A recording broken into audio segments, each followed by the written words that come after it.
Hola, muy buenas tardes en el Reino Unido y muy buenos días en México. Los saluda Ana Elena González Treviño del Centro de Estudios Mexicanos de la UNAM en el Reino Unido para una sesión más de esta serie de seminarios que organizamos en colaboración con la Sociedad de Estudiantes Mexicanos de todo el Reino Unido, donde presentan sus trabajos de investigación y nos da muchísimo gusto darles la bienvenida en esta ocasión. Y cedo la palabra a Mariana de Lucio, que es la presidenta de la NEXOC UK. Adelante, Mariana. Muchísimas gracias, doctora. A nombre de la sociedad también les doy la más cordial bienvenida y nuevamente agradezco a UNAM UK por esta coordinación para este tipo de eventos. Muchas gracias. Antes de iniciar con la ponencia del día de hoy, me gustaría darle la palabra a Luis Calixto, quien nos va a presentar Ubícate. Luis, tienes la palabra. Gracias, Mariana, y bienvenidos, buen día, buenas tardes a todos.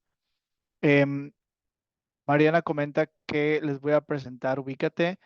En efecto, el día de hoy hemos realizado, digamos, el relanzamiento de Ubícate. Ubícate deja de ser Ubícate y ahorita les platico qué es.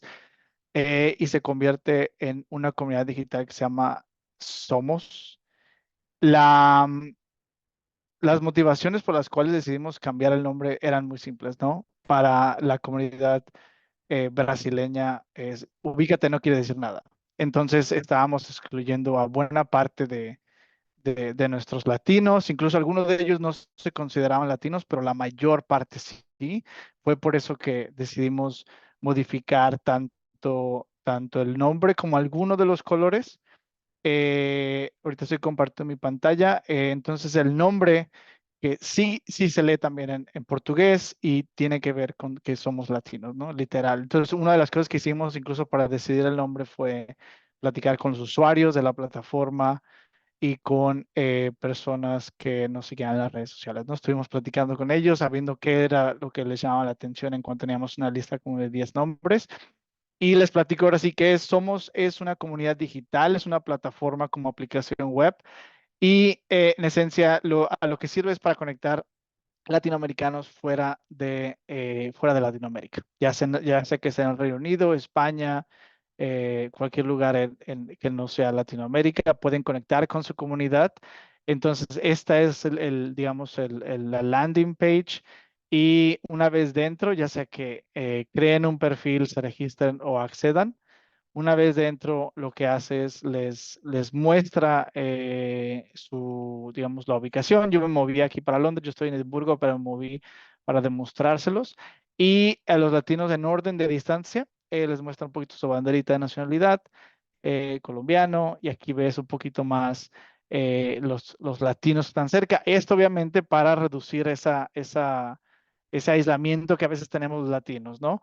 Tanto mexicanos como, digamos, una cosa casi en común que percibimos con el tiempo, que nos aislamos, pero que en realidad con el tiempo queremos conectar. Entonces, es una solución a ese, digamos, problema.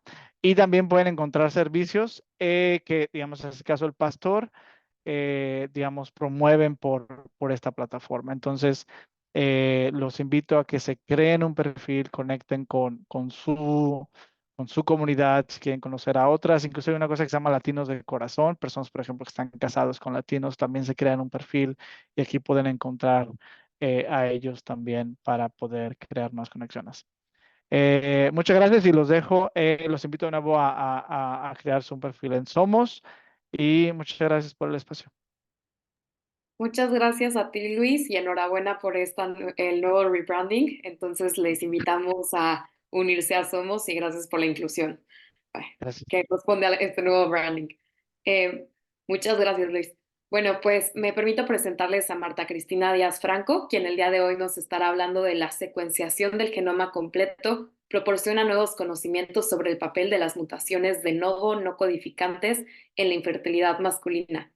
Bueno, antes de darle la palabra, me gustaría leer una pequeña semblanza.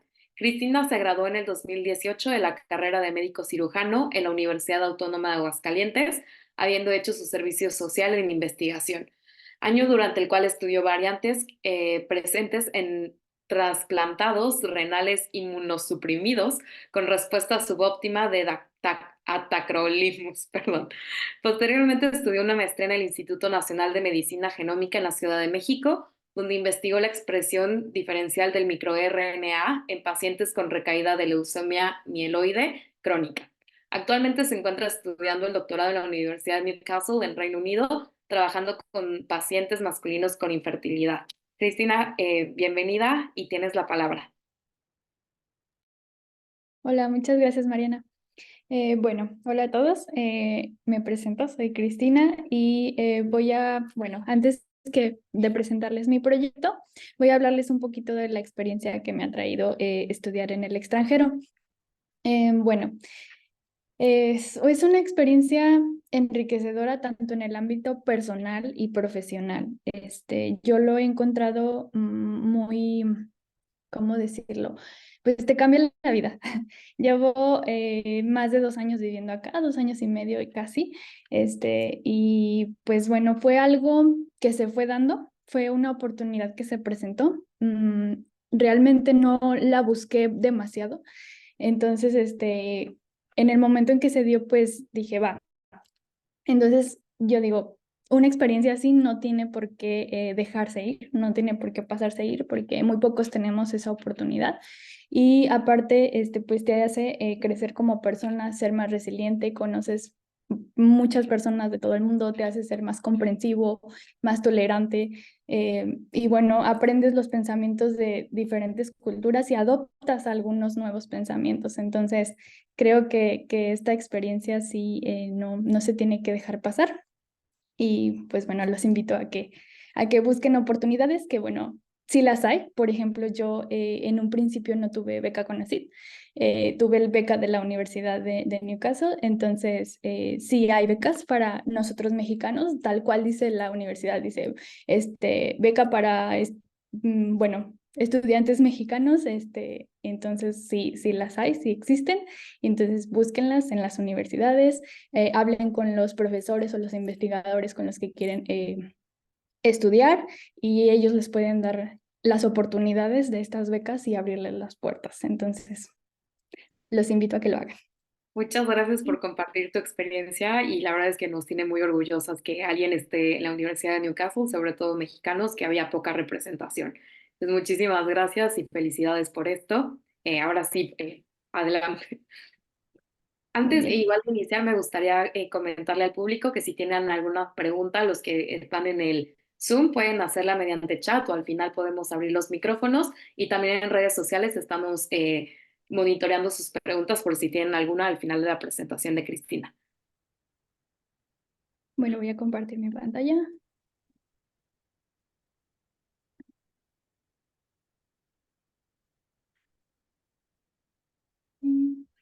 Según yo ya se está viendo. Sí, la vemos. Adelante, gracias. Muy bien. Bueno, soy estudiante del tercer año de doctorado en el grupo de infertilidad masculina del profesor Joris Spellman en la Universidad de Newcastle, y mi proyecto se titula La secuenciación del genoma completo, proporciona nuevos conocimientos sobre el papel de las mutaciones de novo no codificantes en la infertilidad masculina. Supongo que, bueno, muchas personas aquí presentes pues no tienen mucha información acerca de la genética y les estoy hablando en griego. Entonces, voy a empezar con un poquito de conceptos básicos para que me puedan entender y me vayan siguiendo en la presentación. Ay. Este es un poquito de la agenda del día de hoy. Voy a empezar con la introducción de las partes de genética y de la infertilidad masculina. Después, cómo la secuenciación del genoma completo se está utilizando para encontrar nuevas causas de esta infertilidad masculina. Un poquito de la descripción de mi corte, cómo se anotan estas mutaciones de novo, los genes encontrados mutados recurrentemente y las variantes no codificantes propiamente en la enfermedad de la infertilidad masculina. Y bueno, empezando con genética, pues todos sabemos que tenemos material genético que nos hace ser quienes somos. No existe la vida sin el material genético. Cualquier ser vivo va a tener material genético. Entonces, bueno, aquí tenemos lo que es el DNA. El DNA está compuesto por partes que se denominan codificante y no codificante. ¿Qué es una parte codificante? Pues son todos aquellos genes que nos dan una instrucción, una proteína que va a hacer una función específica en el cuerpo. Por ejemplo, existen genes para proteínas musculares, genes para proteínas en el ojo, genes para lo que se les ocurra. Y aparte, la parte no codificante tiene, digamos, reguladores de esos genes. Tiene promotores o potenciadores o silenciadores de esos genes que los encienden y los apagan, que les dicen cuándo mandar la instrucción para crear la proteína y hacer la función que se necesita. Entonces, bueno, normalmente en todas las, bueno, no todas, en gran parte de las investigaciones y de las enfermedades que se conocen, solamente se ha estudiado la parte codificante, la que nos da una proteína y la que vemos si la proteína está afectada o no cumple su función correctamente y luego traducimos a una enfermedad. Sin embargo, pues se sabe que los reguladores que se encuentran en la parte no codificante, pues pueden alterar este gen. Entonces, bueno, recientemente algunos grupos de trabajo han empezado a investigar estas regiones no codificantes y las mutaciones que se encuentran aquí y que podrían silenciar o alterar de alguna manera el gen. Entonces, bueno, esta segunda imagen de aquí, ¿están viendo mi flechita? Perdón. Sí, sí, se ve. Ok. Esta segunda imagen de aquí nos habla del gen, nada más el gen, las partes que tiene un gen. El gen va a tener exones, intrones y regiones UTRs. Las únicas partes que nos dan instrucción para hacer una proteína son las rojas, los exones. Los intrones se eliminan y las regiones UTR son para estabilizar ese gen que salió del ADN completo. Es decir, si ese gen solamente estuviera así, sin estas regiones UTR, se degradaría. Sería como un elemento extraño para el cuerpo y se eliminaría. Entonces, estas regiones 3-UTR nos dan la estabilidad del gen. Por ejemplo, aquí se hace como una capa, se dice cap 5 UTR5', y aquí es donde se pega el ribosoma. El ribosoma es la maquinaria que va a leer las instrucciones y nos va a dar la proteína. Entonces, aquí se pega el ribosoma y empieza a leer. Y en esta terminación, en esta región UTR3', se añaden muchas adeninas al gen, ¿no?, para hacerlo más estable y, como les decía, no degradarse. Entonces, estas 3 UTR y 5' regiones tampoco se consideran codificantes porque no nos están dando una proteína, solamente estabilizan al gen. Entonces, tenemos dos mecanismos, o bueno, dos direcciones que se utilizan en la secuenciación para leer el ADN, que sería el genoma completo y el exoma completo. Como les mencionaba, las enfermedades solamente se han estudiado en su gran mayoría en el exoma, es decir, solo lo rojo. Entonces ahora con mi nuevo enfoque, que es el genoma completo, yo incluyo aquellas regiones no codificantes y las externas al gen. Y bueno, nada más para recordar un poquito de biología, pues sabemos que nosotros obtenemos ADN tanto de mamá y tanto de papá y de mamá. Entonces tenemos, como quien dice, 2 copias de cada gen, excepto para los cromosomas sexuales, X y Y, que pues bueno, X es de mamá y Y de papá, y lo que nos diferencia hombre y mujer. Entonces esos cromosomas quedan excluidos de las 2 copias de un gen, pero para términos generales tenemos 2 copias de cualquier gen. Entonces, las mutaciones pueden ocurrir de 2 maneras. Solamente en una copia del gen. Si es suficiente esta mutación para dar una enfermedad, esto significa que es... Ay, Dios, se fue la luz. ¿Me dejé de ver? Te seguimos escuchando y te sigues viendo. Ah, bueno, perfecto. si esta mutación ocurre y nos da la enfermedad solamente alterando una copia del gen, entonces es una enfermedad autosómica dominante. Y si en cambio tenemos una mutación en las dos copias del gen, es decir, que altera el 100% de la proteína, es una enfermedad recesiva.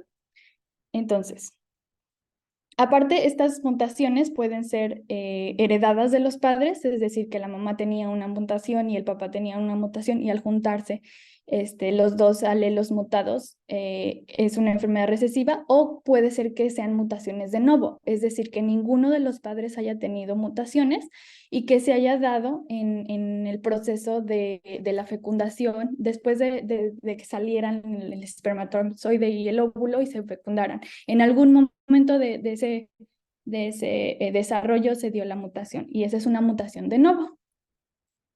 Entonces, bueno, ya habiéndoles hablado un poquito de genética, ahora voy a entrar a lo que es la infertilidad masculina. Es bien sabido que muchas parejas tienen problemas de fertilidad. Se habla de alrededor del 15% de todas las parejas en el mundo que están tratando de tener un embarazo, de lograr un embarazo, tienen problemas de fertilidad. La mitad de estas parejas encuentran un factor masculino, es decir, que el hombre es el responsable del problema de fertilidad. Y de todos estos hombres, del 40 al 60% no obtienen un diagnóstico. Es decir, se sabe que hay algo con el hombre, hay algún problema con el hombre, pero no se sabe qué es ni por qué. Entonces, bueno, mi proyecto se centra en encontrar cuáles de este 40-60% sin diagnóstico es una causa genética. Porque además esto tiene implicaciones incluso para cuando se hacen técnicas de reproducción asistida. Porque si el hombre trae un factor genético alterando su fertilidad, es probable que se lo pase al bebé que tienen a través de esta fecundación in vitro o inseminación artificial, etc. Entonces, bueno, este es básicamente el objetivo de mi proyecto. Existen algunas causas genéticas que se saben que dan infertilidad masculina, como las anomalías cromosómicas, cuando hay deleciones o duplicaciones en los cromosomas, y que nos dan un síndrome que tiene como consecuencia infertilidad. También variantes en el número de copias, es decir, de lesiones más pequeñas, no a nivel cromosoma, sino a genes, duplicaciones, translocaciones, etc. Específicamente aquí hablamos de las microdelesiones en el cromosoma Y, que causan la infertilidad masculina. Y también tenemos causas monogénicas, es decir, que solo la afectación de un gen ya nos da la infertilidad masculina. Se han detectado no más de 100 genes que se asocian con el desarrollo sexual, testicular y la espermatogénesis, y solamente 36 genes se han relacionado directamente con la infertilidad aislada. Es decir, que el paciente no tiene nada más que no puede embarazarse.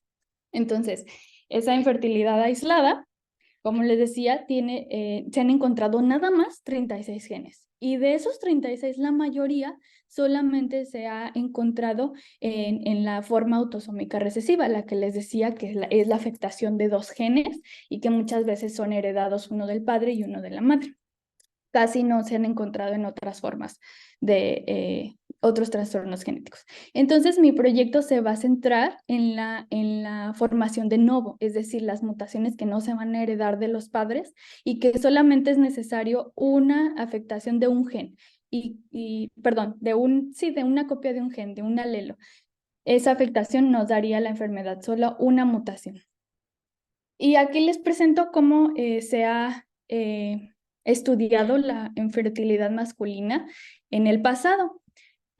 Realmente no se ha estudiado tanto, no se le da la importancia necesaria, siempre se centran solamente en la mujer. Entonces, recientemente, pues bueno, ya se ha volteado a ver al hombre y han aumentado los números de genes que se han encontrado alterando la fertilidad del hombre. Pero como les decía, la mayoría solamente se ha centrado en el exoma. Entonces, bueno, por eso mismo, nosotros incluimos en este proyecto el genoma para encontrar esas mutaciones regulatorias de los genes. En este caso, bueno, mi grupo anteriormente ya había estudiado la secuenciación del genoma en la fertilidad masculina, pero era de reciente inicio el estudiar de las mutaciones de novo, las que les comento que es solamente una mutación en una copia de un gen. Entonces, también en este momento estamos estudiando en tríos de pacientes, es decir, para saber que una mutación es de novo necesitamos saber que los padres no la tienen y el hijo sí, que no fue heredada. Entonces, necesitamos la genética de ambos padres y del probando. Entonces, ellos ya estaban trabajando en la secuenciación del exoma de novo en tríos. Para mi proyecto, alargamos ese estudio al genoma completo, incluyendo las regiones codificantes y no codificantes, y entonces las regiones regulatorias que les comentaba, los promotores y los potenciadores o los silenciadores de los genes. Para mi objetivo número 1, comparé las diferencias entre el exoma y el genoma. A todos mis pacientes los secuencié tanto con genoma como con exoma y vi las diferencias. Obviamente, bueno, se hizo el análisis bioinformático necesario y se analizó lo que fue la cobertura entre genoma y exoma, la cobertura de los genes que nos interesaban y cómo afectaba en la detección de esas variantes. Son los resultados de ese análisis. La cobertura promedio, es importante que mencione que el exoma se hizo con 2 kits diferentes en el mercado y el genoma, bueno, solamente fue la secuenciación completa, ¿no? Entonces, bueno, en promedio, estos son los promedios de la cobertura general. Es importante también que diga que los padres fueron secuenciados mediante la saliva, el ADN se extrajo de la saliva y de los pacientes fue de sangre. Entonces, esta es la cobertura en cada una de las tecnologías. Estos dos son exoma, genoma, y acá están los pacientes de sangre. Si ustedes identifican, pues bueno, el genoma tiene una cobertura menor que el exoma. Entonces, bueno, dirían, pues esto nos preocuparía, ¿no? Si estás moviéndote de exoma a genoma y tienes una menor cobertura, pues, ¿qué pasa con el impacto en la detección de variantes? Pero bueno, ahorita les voy a enseñar un poquito más adelante. Y también pueden detectar que, bueno, en general en exoma, en sangre es más alta la cobertura que en saliva. Esto sucede porque la saliva, pues como bien saben, la boca es una parte del cuerpo muy contaminada con bacterias, restos de comida, etcétera. Entonces es difícil extraer un ADN o mucha cantidad de ADN de la saliva. En cambio, pues de sangre es totalmente estéril y se reúne de todas las células de la sangre. Entonces, en este caso, pues por eso se explica la mayor cobertura. Entonces, en genoma se observa una mayor cobertura en saliva que en sangre. Pero esto fue porque al principio las muestras de saliva no alcanzaron ni siquiera el mínimo requerido como de calidad de la cobertura. Entonces tuvimos que realizar una segunda secuenciación en esas muestras para que tuvieran mayor cobertura. Y esto es la razón por la que tienen mayor cobertura que en sangre. Y bueno, esta es una imagen de cómo se distribuye aquella cobertura.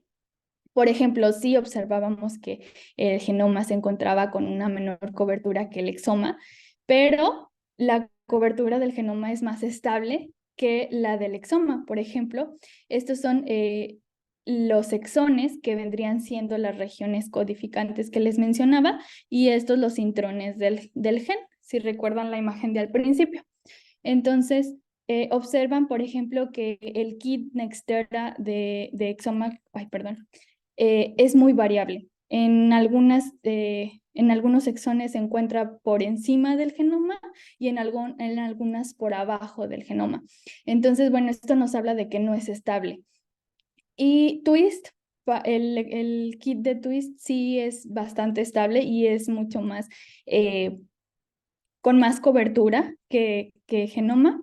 Esto también me atrevo a decir, bueno, que Twist se creó como segunda opción después de Nextera, entonces mejoraron tanto para acertar exactamente en los exones, porque si se fijan, Nextera cubre regiones no codificantes, entonces Twist se mejoró, digamos que fue una mejora de Nextera.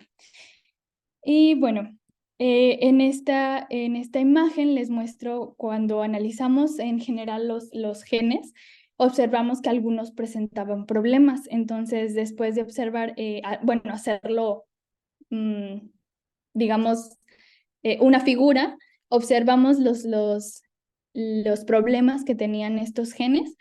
Y por ejemplo, aquí ninguno de los dos tuvo una precisión para cubrir el exón. Por ejemplo, Nextera tampoco aquí tiene ni la cobertura suficiente de calidad para este exón. Y sin embargo, Genoma se mantiene estable. Sí es menor la cobertura, pero se mantiene estable. Y obviamente secuencia todo, incluso pues los intrones, no solo los exones. Y después analizamos pues cómo esta variabilidad en la cobertura dentro de las dos tecnologías impactaba en la detección de las variantes. Entonces, bueno, esto lo probamos solamente en 9 individuos y encontramos 13 variantes de novo. Obviamente solamente en los exones nos ubicamos porque si incluíamos los intrones, etcétera, pues iba a haber un sesgo ahí porque Exoma no incluye esas regiones. Entonces, bueno, solamente nos centramos en los intrones y detectamos 13 variantes de novo en estos 9 individuos. 8 de estas variantes se detectaron por las dos, por exoma y genoma, 2 solamente por exoma y 3 por genoma. Pero las 2 exclusivas de exoma, ambas fueron falsas. Y las 3 exclusivas de genoma fueron 2 verdaderas y una falsa. Entonces, bueno, esto es prácticamente como se ve una mutación cuando la ponemos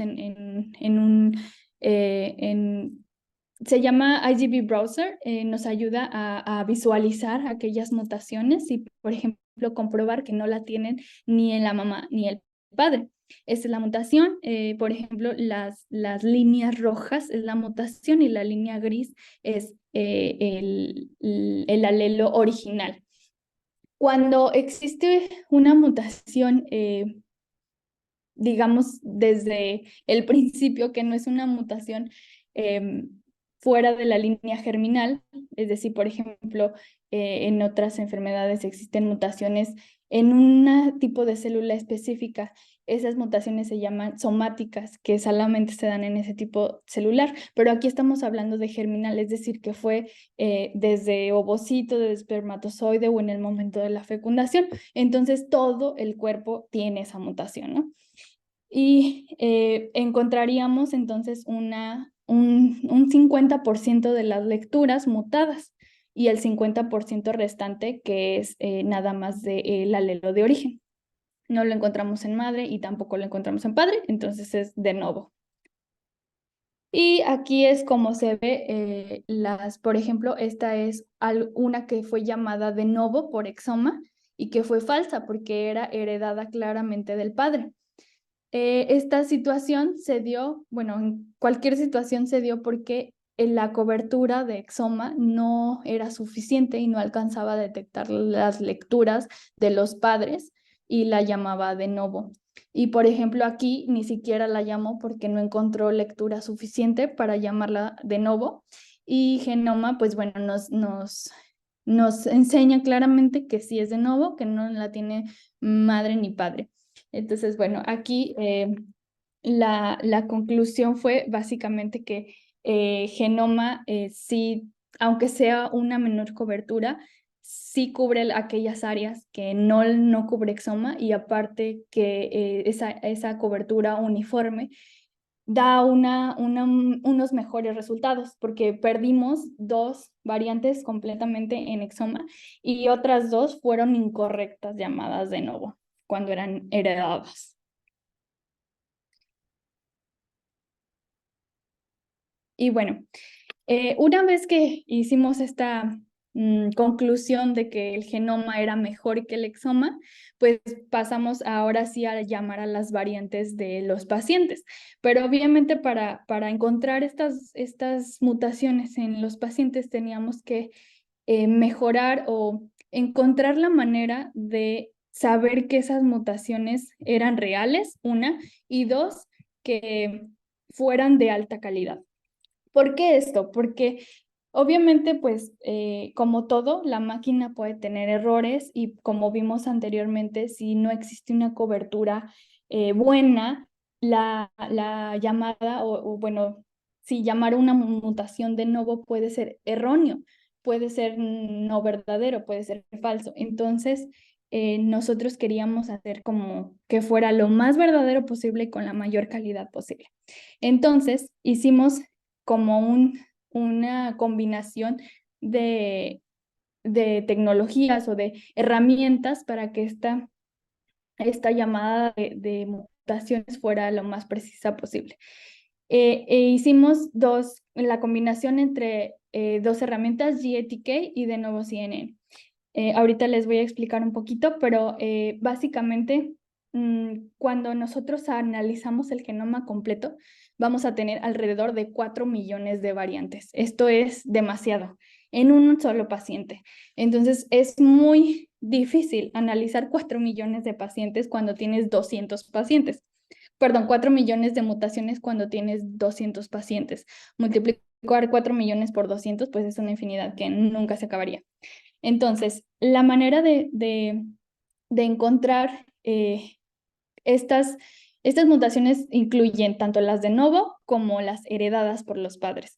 Entonces, GATK y de novo CNN funcionan para encontrar aquellas variantes que solamente son de novo. Entonces, ellos hacen una clasificación, como decir el porcentaje de la variante, el porcentaje que es de novo. Es decir, esta variante tiene 50% de probabilidad de ser de novo, o esta variante tiene 100% de probabilidad de ser de novo. Es más o menos así. De novo funciona con un score así, entre 0 y 1, que es básicamente el porcentaje. Hasta 0 es 0% de ser de novo, y 1 es 100% de ser de novo. Y GATK funciona dando un score diferente. Da como la probabilidad, por ejemplo, dice, esta mutación es altamente confiable de novo, esta mutación es baja de novo, perdón, con baja confidencia de ser de novo, y esta mutación probablemente sea de novo, pero no estoy seguro. Entonces, con esta combinación de tecnologías, pues hago como una, digamos, elevo la confidencialidad de decir que es de novo. Entonces, ustedes se fijan como de 56,000 que decía de novo, y de nuevo tienen 183,000, bajan a 12,000 y 7,000. Obviamente esto también baja después de hacer un filtrado de calidad en el número de lecturas, en el número de la frecuencia del alelo. Incluso como yo estoy buscando solamente mutaciones raras, que no hay muchas mutaciones en el mundo que no se han descubierto, que no se han reportado, hago ese filtro y todavía baja mucho más. Entonces ya, teniendo estos números finales, ténganlo en mente, este es el número final. Después de eso, aquí les muestro cómo el score que nos da de nuevo CNN en este número. Por ejemplo, de 7,491, 7,391 nos da un score menor a 0.4.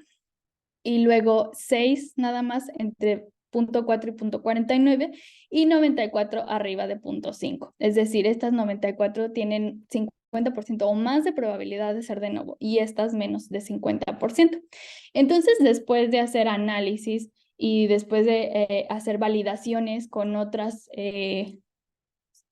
secuenciación, por ejemplo, en este caso utilicé Sanger, encontré que del total solo 85 eran verdaderas. 3 se encontraban entre 0.4, 2, perdón, menor a 0.4, 2 se encontraban entre 0.4 y 0.49 y 80 se encontraban arriba de 0.5. Entonces, para esto, pues bueno, ahora ya supe cómo podíamos potenciar esa detección de las mutaciones. Y vamos a, ya regresamos, y vamos a utilizar el score por arriba de 0.4 para no perder estas poquitas que se encontraban aquí, para aquello que fuera en la región codificante, es decir, en los exomas. Nada más, vamos a usar estas para poder hacer menor número. Y para todas aquellas, perdón, para región no codificante y para todas aquellas que se encontraban en la región codificante, íbamos a utilizar aquellas que se encontraran aquí. Como decíamos, la región codificante es importante porque ahí vemos la proteína. Ahí sabemos que existe la malformación de la proteína, se puede medir la proteína, se puede hacer fármacos para mejorar o para resolver el problema que tiene la proteína. En cambio, las regiones regulatorias, pues no podemos hacer eso todavía. Entonces, por eso, para las regiones codificantes, pues no queríamos perder nada. Pero para las regiones no codificantes, que es muy grande el genoma, para que se den una idea, una región codificante que nos da una proteína solamente es el 2% del genoma. El 98% es la región regulatoria. Entonces, por eso teníamos que hacer un filtrado de esas mutaciones de alguna manera para saber cuáles eran reales y en cuáles podernos enfocar. Entonces, básicamente, este fue el objetivo de esta optimización para identificar las variantes.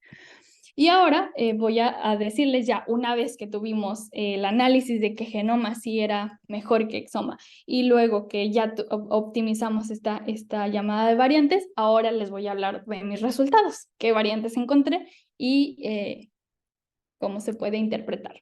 Pues bueno, hasta ahorita tenemos 246 pacientes. Encontré 75 mutaciones, más o menos 14 por individuo.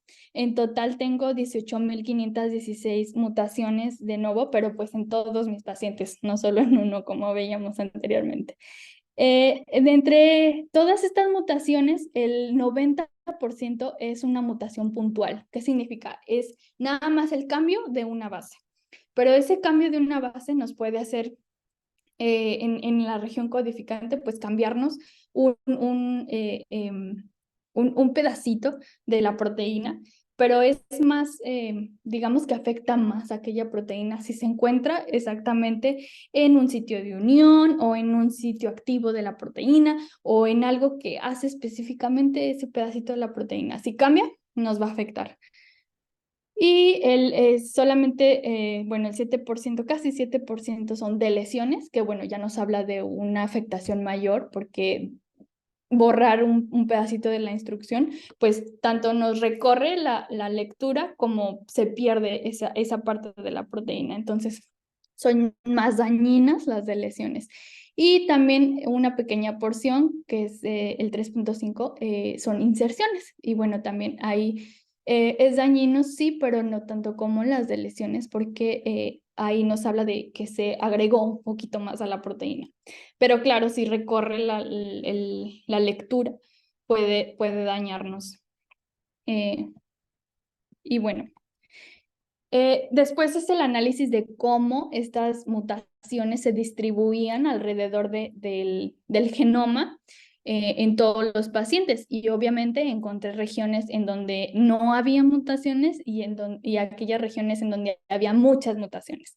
Normalmente esperaríamos 5 mutaciones en cada megabits, bueno, en cada 1000 bases, pero en este caso encontramos aquellos puntos que incluían mucho más de 5 mutaciones. Incluso en los rojos son las zonas que incluían más de 10 mutaciones. Si quitamos todo lo que es menor a 10, tenemos estas zonas. Podemos ver que muchas de estas zonas son en las orillas de los cromosomas o incluso en el centro. Esto se llama centrómero de los cromosomas y las orillas se llaman telómeros. Estas zonas son muy, digamos que son propensas a tener mutaciones. Es normal que encontremos que muchas personas tienen mutaciones en estas orillas o en los centros de los cromosomas, porque estas regiones son como digamos, existen muchas bases repetitivas en estas regiones y pues bueno, es muy susceptible de mutarse. Y luego también tenemos aquellas que no están en las orillas o en el centro y estas son interesantes de ver. Obviamente no se relacionan inmediatamente con la infertilidad masculina, pero se va a investigar más a fondo en estas regiones pues para ver si tienen alguna relación. Y tenemos también, o bueno, encontramos también otro tipo de evento que se llama clúster. Estos son cuando un mismo paciente tiene más de una mutación en una ventana menor a 20,000 bases. Esto, por ejemplo, este es un ejemplo de un paciente que tiene una inserción aquí de 13 bases y 2 mutaciones puntuales al lado. Esto, pues bueno, tampoco se relaciona inmediatamente con infertilidad masculina, pero es interesante de investigar porque nos habla de que algo está pasando ahí, de que tenga pues un número considerable de mutaciones en una misma región, nos habla de que algo está pasando. Entonces también estas regiones serían interesantes de analizar por si tendrían alguna relación en el futuro con infertilidad masculina. Y bueno, estas son la distribución general de estos clústeres que me encontré en cada paciente. La mayoría de estos clústeres solamente incluyen 2 mutaciones y bueno, tengo hasta un paciente que presentó 6 mutaciones en una región. Y encontré 756 mutaciones dentro de 337 clústeres en 185 probandos. Esto quiere decir que la mayoría de mis probandos tienen más de un clúster. Entonces, bueno, como les repito, no se relaciona inmediatamente con la infertilidad masculina, pero es interesante de investigar los mecanismos de mutación en estos clústeres. Y bueno, hasta ahorita, en promedio, pues se detectaron 75.2 mutaciones de novo, 90% de ellas siendo puntuales. Se identificaron los puntos calientes y los clústeres, que son interesantes, pero bueno, incluso aunque aún no están asociados inmediatamente con la infertilidad masculina. Y ahora voy a pasar un poquito de estas mutaciones, o que ya vimos cómo se expresan, dónde están localizadas, pero ahora hay que ver cómo afectan. Entonces, mi objetivo número 2 del proyecto pues fue investigar el rol de estas mutaciones de novo. Como recordarán una de las primeras imágenes, pues bueno, tenemos en las regiones no codificantes, tenemos afectación de enhancers, de promotores, de las regiones UTRs y de los intrones. Los exones, bueno, son regiones codificantes. Y también tenemos mutaciones que se encuentran en medio de la nada, que no tienen ninguna y que no se sabe hasta ahorita la función de estas regiones. Entonces, bueno, básicamente mi proyecto se centra en el 15% de las variantes que son enhancers, promotores y UTRs. Y yo utilicé estas bases de datos y estas herramientas para encontrar estas regiones, primero que nada, y después para predecir el impacto que tenían estas mutaciones. Entonces, bueno, platicando con mis compañeros y en las juntas y exposiciones, nos dimos cuenta que mis compañeros que están trabajando en exoma y tanto yo en genoma encontrábamos mutaciones en el mismo gen, es decir, en diferentes pacientes, es decir, genes mutados recurrentemente. Entonces, bueno, decidimos incluir nuestras cortes, mi corte de genoma completo y su corte de exoma. Y entonces aumentamos nuestros pacientes a 308 y encontramos primero 5 genes mutados recurrentemente en región codificante, solamente en región codificante. Pero bueno, ahí no me incluía tanto yo porque no estaban las otras regiones, ¿no? Entonces, cuando me incluí yo, encontramos alrededor de 130 genes mutados recurrentemente con tanto variantes codificantes como no codificantes.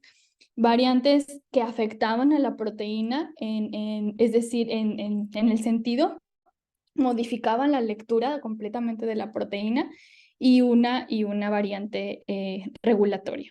Entonces, bueno, tuvimos 130 genes, pero ¿cómo hacerlo más digamos, más importante o más interesante para la investigación? Porque muchos de los genes tienen intrones muy largos y entonces aquí se pueden establecer muchas mutaciones y no está hablando de que ocurra un mecanismo específico, sino nada más es por casualidad.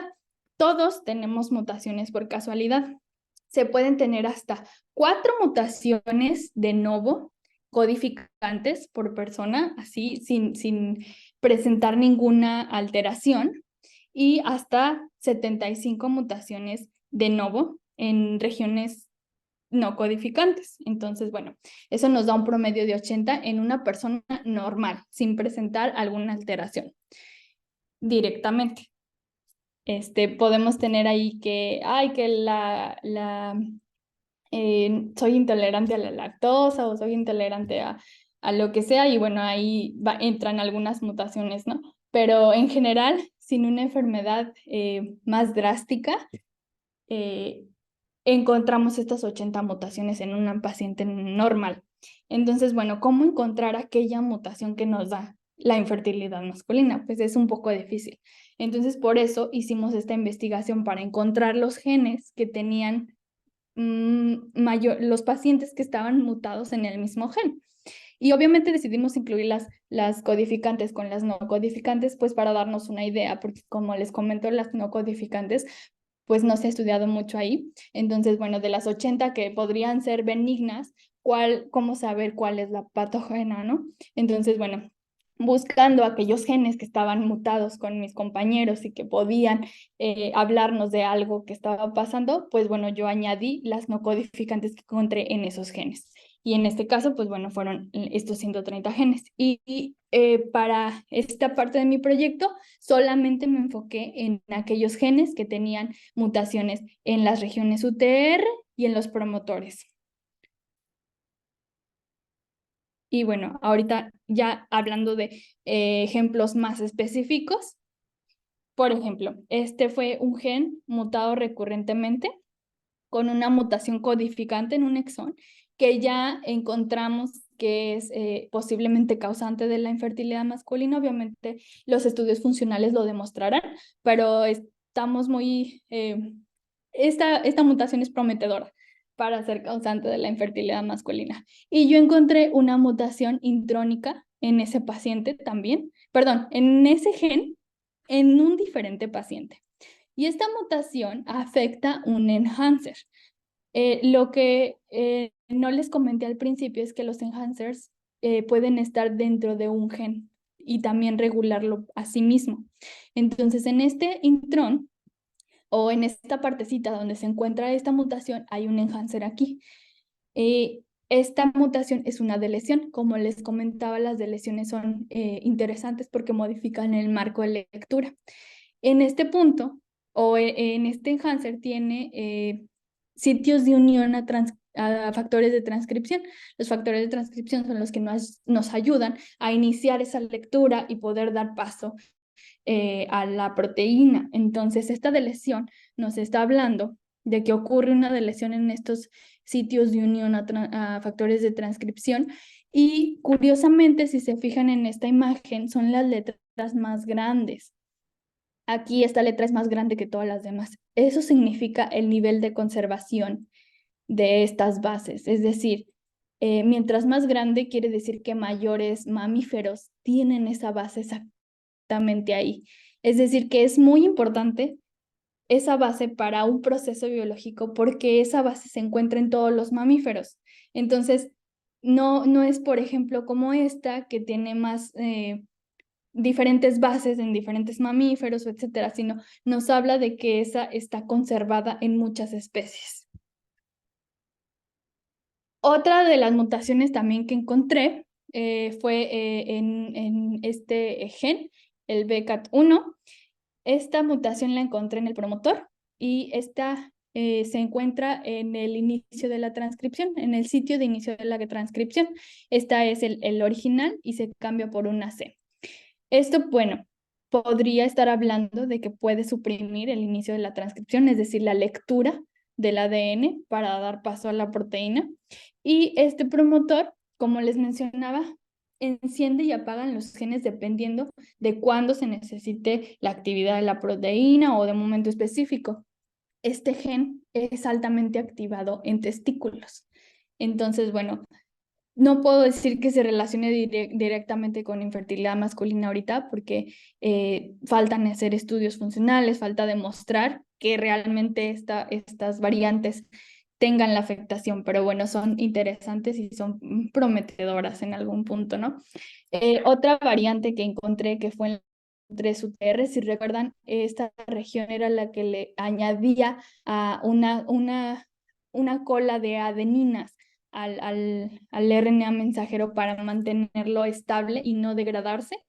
Y esta deleción ocurre en la señal de polías, es decir, donde llega una proteína y añade la cola de polía, ocurre aquí. Entonces nos estaría hablando de que probablemente pueda dañarse esta unión con esta señal de la polía y pues no ocurrir la poliadenilación, ¿no? Y entonces obviamente degradarse ese gen antes de siquiera producir la proteína.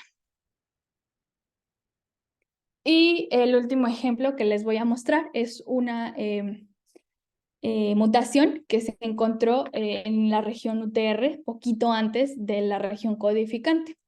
Si recuerdan, les mencionaba que el ribosoma, el que lee el código genético para hacer la proteína, se une al gen en la cap de 5' UTR. Entonces, digamos que se une aquí y empieza a leer. Entonces, el ribosoma va a saber con un codón de inicio en dónde empezar a hacer la proteína. Aquí tenemos el codón de inicio de la región codificante.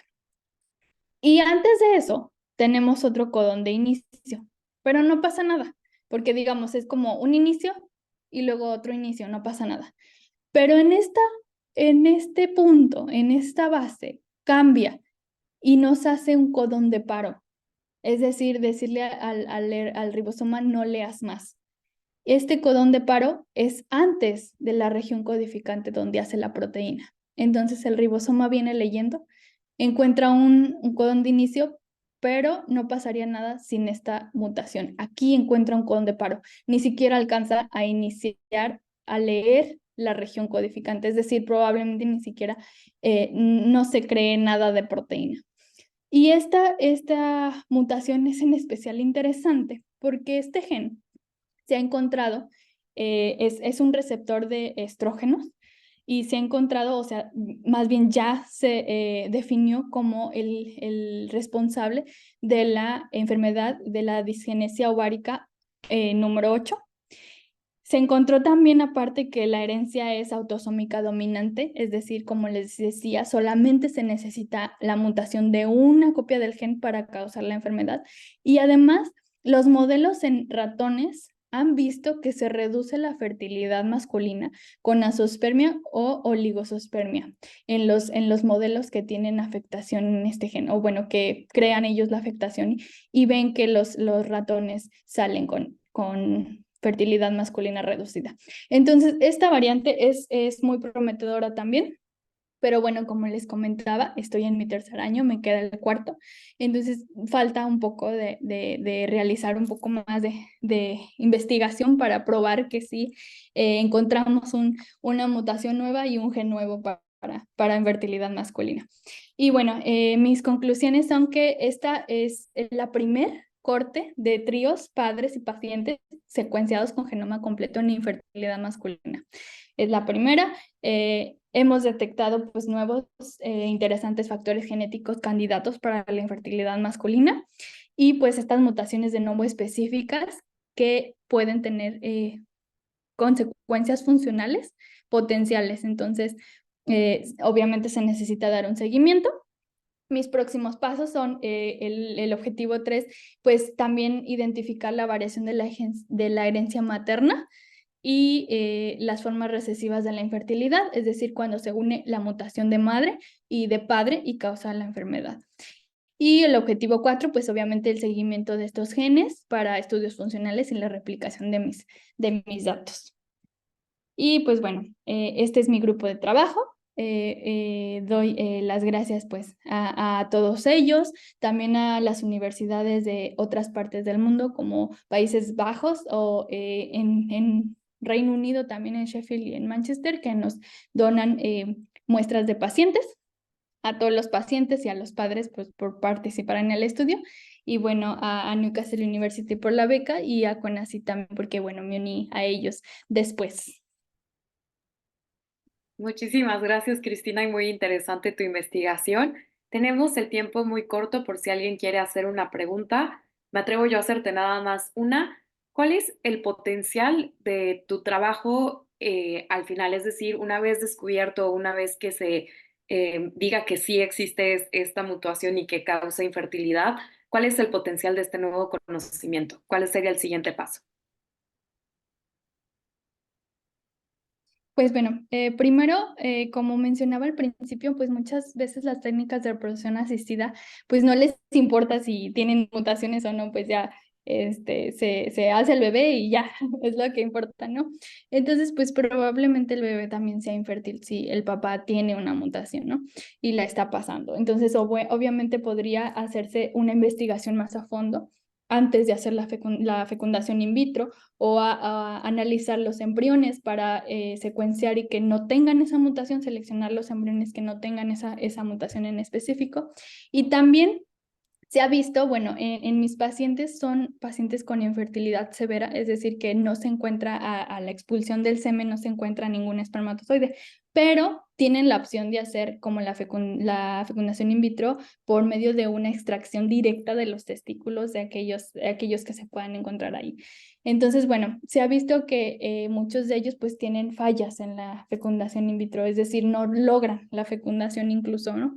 Entonces, también nuestro objetivo es poder hacer como un porcentaje digamos, de que se va a lograr la fecundación in vitro en determinadas mutaciones. Por ejemplo, decirle, no, ¿sabes qué? Tú tienes esta mutación, ni le intentes, no va a funcionar, no va a pegar, no vas a encontrar nada en los testículos. Y obviamente evitar a los pacientes someterse a esto, pues que sí es doloroso. Muchísimas gracias, Cristina, y sobre todo felicitaciones por tus grandes avances a la ciencia y qué orgullo que seas mexicana. A nombre de la MEXOC les doy el agradecimiento y le cedo la palabra a la doctora Ana Elena. Muchas gracias, Mariana. Muchas felicidades, Cristina. Un gran gusto tenerte aquí y saber de las cosas tan importantes que se están realizando en esta área de la ciencia. A todos les agradecemos su presencia o habernos acompañado en redes y nos vemos la semana entrante con la siguiente presentación. Hasta pronto. Chao. Gracias.